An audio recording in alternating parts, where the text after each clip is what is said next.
काल रात्री जिल्हा गस्त पेट्रोलिंग करत असताना आपलं लोकल क्राईम ब्रांचचा प्रभारी अधिकारी संदीप पाटील मुक्ताईनगर एरिया खुराक अकोडा त्या एरियामध्ये पेट्रोलिंग करत होते. तेव्हा पेट्रोलिंग करत असताना एक रोड साईडला खुंड गावाचं जवळ एक रोड साईडला एक इनोवा गाडी उभं होते आणि पोलिसांचा गाडी बघून अचानकपणे 3 माणसं त्या गाडीत चढलं आणि पळायला सुरू केलं आणि ते पळण्यावरून संशयित आला आणि त्याच्या पाठलाग करत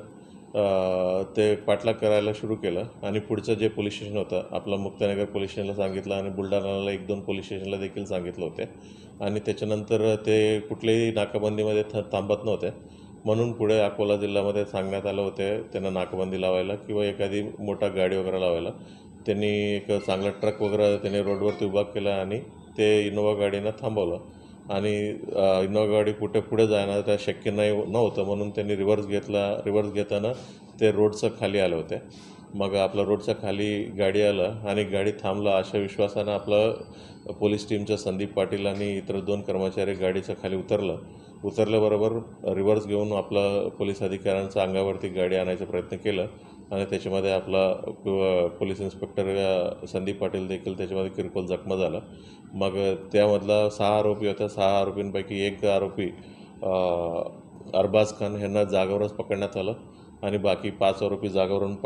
पळून गेले होते आणि अजून एक आरोपी होता त्यांचा अफजल सय्यद ह्यांना देखील आत्ता 2 तासापूर्वी अकोला जिल्ह्यामधून पकडण्यात आलं